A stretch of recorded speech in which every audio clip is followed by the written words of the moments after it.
Hi guys, and welcome back to my channel. I hope you guys had a very wonderful Thanksgiving. I hope you guys ate a lot. I hope you guys seen family, friends. I hope you guys are really filled with joy. I hope you guys are well. I totally miss you guys. I took 2 weeks off and rested. Don't I look rejuvenated? So guys, let's just jump right into this story time. Hopefully you guys are pouring your drinks, getting your smoke, getting you some popcorn or some chips, because we're about to dive right on in. Guys, this story time was the time when this guy was just so lame. I don't even know what I'm gonna title this story time yet. But he was just so lame to me. So guys, let's jump right into the story. I was working at the club. This was about like 8 or 9 years ago. I was working at the club, and in the back of the club, there is this fish table game, just like a slot machine. You put your money in, you tap it until you hit something, and then you win money and you can cash out. So me and my best friend, which was the DJ at the time, used to always meet up in the back to play this game. So this particular night, me and him met up and we was playing this game. So let me get y'all a setup. Like, the game is a table and it's a fish game, and it's like you gotta shoot stuff in the sea to make money. So it's about 8 seats, 6 to 8 seats that 6 to 8 players that can play the game. And every night, because the game used to hit all the time, it'll be the same 6 to 8 players. So this one particular night, it was a new guy walked in. Now, he was heavy set. He looked nice, you know. He had the big watch on, you know, nicely dressed, you know, smelling good, you know. And he walks in. He like, oh, where can I sit? You know, and it was one seat, The only seat that was available was right next to me.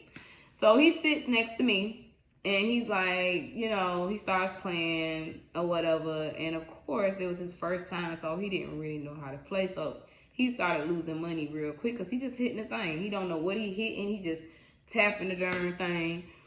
So he looking at me. I'm cashing out. I keep cashing out. He's like, hey. He was like, what's up? He was like, man, how you do that? How you cashing out all them tickets? How you make money on this shit? Like, I done lost $200 already. I'm like, listen, you got to put your bet up and then figure out what is big enough for you to hit. Like, what you want to hit. You see the shark over there? That shark about like $250 if you put it up to $1 and something. And he like, oh, yeah. So he started playing. He started getting the game. So we all started having fun, and it was cool. So he was like, you know, I had a good time tonight, you know, what's your phone number? You know, can we hang out another time? And I was like, yeah. You know, at the time I was single. So I was like, yeah, we can hang out. Hell yeah, I like this vibe. He was straight. So I'm like, yeah, we can hang out. So I gave him my number, and that was that. So about a couple days go by. He called me, and he like, yo, he was like, you wanna go out to eat? And I'm like, yeah, you know, whatever, we can go out to eat. So I'm like, meet me somewhere we can go out to eat. So we meet up, we go out to eat. You know, it was cool. Conversation was there, the vibe was there, it was straight, you know. So he was like, you know, I had a really good time tonight. And I was like, yeah, me too, I did, because I really did. I was full, his conversation was good, you know, he was handsome, and he kept himself up, so I had a good time. So he was like, you know, I want you to slide by, maybe we can have a little nightcap or whatever. And I was like, what's a nightcap? Like, what you mean? I instantly caught an attitude, because it's like, dudes will try you. I ain't lame out here, you feel me? So I'm like, what's the nightcap? He was like, oh, just come by the house, I was like, listen, I don't go to people's house on the first date, you know what I'm saying? He was like, man, just come by. So I was like, all right, cool. So I pull up. He like, oh, come in. I was like, oh, nah, I ain't coming in there. I was like, I'll just, you know, I ain't want to be rude. I'm just going to pull up. Really, I was trying to see how he was living. I'm like, nigga, this nigga stay in the hood. Nope. Nigga say, nope. You a dope boy, but you stay in the hood. It don't add up. I don't give a damn. So I pull up. I'm already instantly turned off. I'm like, Something ain't adding up. But anyways, he was like, oh, you ain't gonna come in the house? Oh, you a good girl, you a good girl. No, I ain't no good girl, I ain't say that, but I ain't finna fuck you tonight, that's what I'm telling you. Not on the first night, baby. So he was like, oh, okay. He was like, well, do you mind taking a walk? And I was like, sure, we could take a walk or whatever. So we took a little walk, because I had just ate, we was full. The night had done went all right until he kind of hit me with that come to the house type shit. Then that shit kind of threw me off. So I'm like, okay, cool. So we took a little walk, and it was nice. His conversation was really good. You know, it was cool. And I'm just like, you know, why you staying in the hood, nigga, and you sell all this stuff, and you got this big watch and these nice cars and shit. Like, why you stay in the hood? It don't make no sense. He's like, oh, man, it's cheaper, man. Anybody trying to pay? I can't. I'm like, okay, well, cool. So I had heard that he had a girlfriend in the club. Because, you know, in the dressing room, we bragging. We like, girl, I met this dude last night, and he's cute. He smelled good. He had a nice little watch. He was, you know. So in the dressing room, the girl was going to tell you.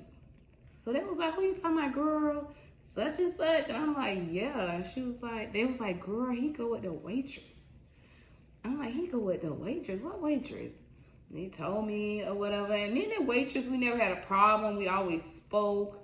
And I'm like, nah, that ain't, And I was like, well, okay, cool, I'm gonna ask that nigga. So when we walking and stuff, we trying to get to know each other. I'm like, yo, you, date anybody? He was like, no, I don't date nobody. And then I was like, well, have you ever dated anybody in the club? And he was like, yeah, I used to date this girl in the club, but it didn't work out, so I just helped her take care of her baby. So I'm like, maybe that's what they was talking about. So I was like, okay, I'm gonna try to give him another chance.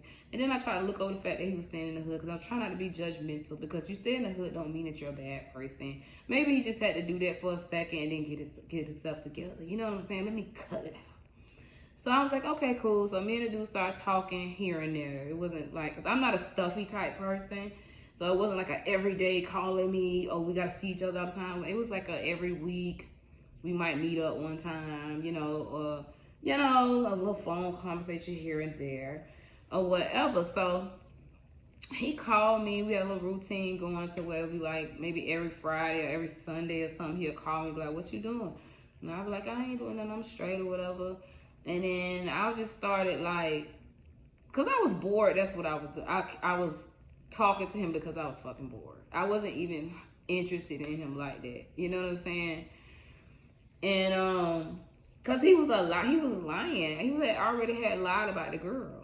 So I'm like, what the fuck? So, and then the hood part, that he's living in the hood and he getting all this money, it just didn't add up. So, you know, so it started turning me off. So anyways, long story short, let me stop rambling. So he called me one day and he like, yo, he was like, you been like, you know, you holler at me or whatever, but you don't never want to go nowhere with me. So I'm like, man, you know, I'm just trying to get myself together. I'm really focused on me, you know, whatever. And he was like, well, what you finna do right now? I said, well, I'm about to go to my best friend's studio and go chill with him for a little minute. He was like, oh, who, the DJ dude? I was like, yeah. He was like, oh, okay. So I hang up with him. I pull up at my best friend's studio. So we in there, you know, he got 4 guys in the studio, in the booth. They rapping, they doing their takes. I go sit on the couch with one of his homeboys, and I'm rolling up. So as I'm rolling up, he get a knock at the door. Do, do, do, do, do. So he go to the door, and he like, yo, Shay, it's a nigga out here looking for you. And I was like, it's a nigga out the door looking for me. And he started calling my phone. So I said, hello. And I was like, oh, yeah, that's the dude. I said, but I ain't tell him to come over here. I just told him that I was coming to see you. I ain't tell him to come over because I'm not going to never tell you to come to my homeboy spot and don't let him know. So he done pulled up at my homeboy spot, like, trying to surprise me type shit, which was so lame.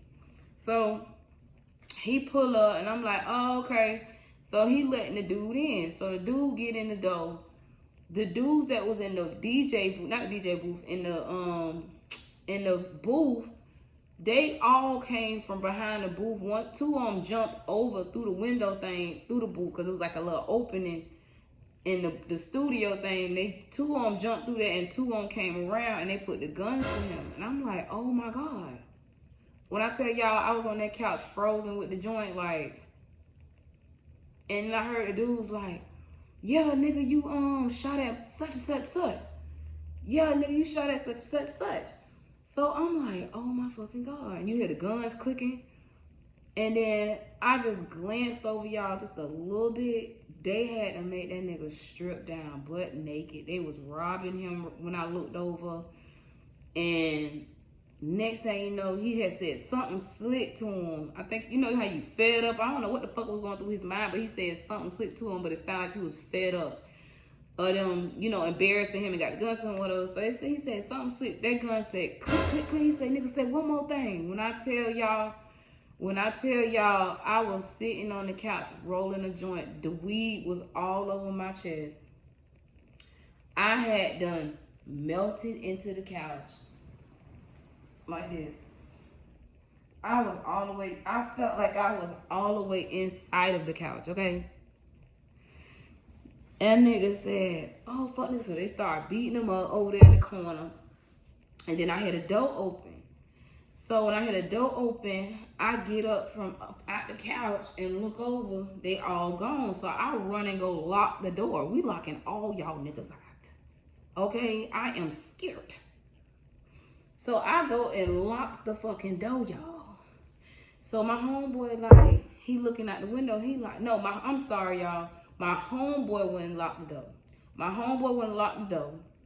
And he was like, oh, them niggas gone. Them niggas gone. So I go outside. I say, friend, you sure they gone? He was like, yeah, man, they gone. So I go outside. I run to my car because I'm scared. So when I get in my car, I see the nigga come running up to my car. He was like, man, let me use your phone, man. I said, you ain't gonna use my phone. He was like, man, just give me a ride to my car. Give me a ride. I said, I don't even want you in your car. And I felt bad because it was like, I know he needed a ride. Like, but at the same time, what I look like giving you a ride and these niggas after you? Would you want me to get shot too? Nah.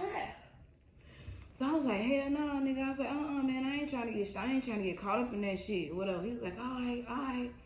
So I don't know what happened to him. I ain't seen him in months. And me and my best friend used to sit down and smoke a joint and just talk about that shit all the time. Because when I was on the couch and they had the guns to him and I looked over at my best friend to see how he was looking, he looked like he had to turn white. Like his whole face was like in fear. Okay, I was sunk into the couch and he was in fear, and the homeboy was into the couch. He was on the other side, done sunk into the couch too. That shit was crazy. So I had spoke to this man in months, y'all. One night I go to the club to go to work, and I'm in there working, and I see him. So I walked over there to him because I'm a dancer. I'm trying to get some money. I know you. What's up? Hey, how you doing?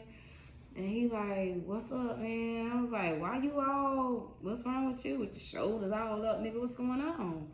He like, oh, man, people told me that you had done set me up. You had done set me up. I said, first of all, back up. You know damn well I ain't set you up, because first of all, I didn't invite you to the studio. You just showed up. I was like, now, if you embarrassed, just say that. But don't try to make it seem like I was the one that set you up. Like, I don't even want you. I don't even know you like that. You know? So I walked out because I'm like, I don't like that. Like, he gave me a bad vibe. So I walked off and I left him alone. And he called my phone and he was just like, man, did you set me up? Did you set me up? I say, listen, man, don't call my phone with that bullshit. I was like, if you embarrassed, just say that. I was like, I don't know them niggas. I don't even know you. I was like, if I set you up, wouldn't you think that I would have told you to come by there? I was like, you came over there trying to surprise me. So I said, to make it make sense, he was like, you know what? You right, man. I'm just tripping off this shit. He was like, you want to go out and get something to eat? Man, I hung up on that nigga. But yes, guys, that was the story time. I hope you guys enjoyed my quick little story. Make sure you guys like, comment, share, and subscribe. And I'll be back with another story time.